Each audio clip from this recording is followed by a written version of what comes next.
High, this is Deepak Modak and welcome back to another new video. তো আজকের ভিডিওতে অত্যন্ত সুখবর নিয়ে আসছি পশ্চিমবঙ্গের যারা চাকরি প্রার্থী তাদের জন্য। কি সেই সুখবর?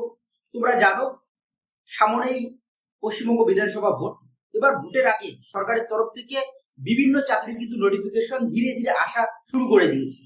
তো আমরা এই মুহূর্তে দেখতে পাচ্ছি যে মাদ্রাসা সার্ভিস কমিশন, ওয়েস্ট বেঙ্গল মাদ্রাসা সার্ভিস কমিশনের তরফ থেকে গতকাল রাত্রিবেলা একটা গুরুত্বপূর্ণ নোটিফিকেশন এসেছে এবং যে নোটিফিকেশনে বলা রয়েছে মাদ্রাসায় পশ্চিমবঙ্গ সরকারের যে মাদ্রাসাগুলি রয়েছে সেখানে হেডমাস্টার, হেডমিস্ট্রেস আর সুপারিনটেন্ডেন্ট পদে নিয়োগ হবে। তার পাশাপাশি ক্লার্ক, নন টিচিং স্টাফ হিসেবে ক্লার্ক এবং লাইব্রেরিয়ান পদে কিন্তু নিয়োগ হবে।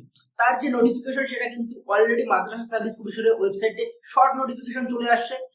কিছুদিন পরে তার ডিটেল নোটিফিকেশন আসবে এবং কত ভ্যাকান্সি রয়েছে, তার কোয়ালিফিকেশন কি রয়েছে, সবকিছু আমরা সেই ডিটেল নোটিফিকেশনে পাবো। এবার ডিটেল নোটিফিকেশন যখন আসবে তখন আমি বিস্তারিত কিন্তু আলোচনা করব সেই সময়কার ভিডিওতে। তো আজকের এই ভিডিওতে আমরা আলোচনা করলাম যে মাদ্রাসা সার্ভিস কমিশনের যে নোটিফিকেশন সেটার আপডেট আমরা দিয়ে দিলাম।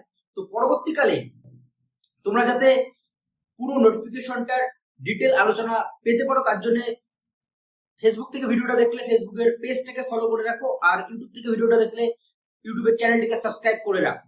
আর ভিডিওটা দেখে তোমাদের যদি উপকার হয় তাহলে অবশ্যই ভিডিওটিতে একটি লাইক দিয়ে যাও। কমেন্ট সেকশন খোলা রয়েছে তোমাদের কমেন্ট করার জন্য। ধন্যবাদ। খুব তাড়াতাড়ি আরো একটা ভিডিওতে তোমাদের সঙ্গে দেখা হবে।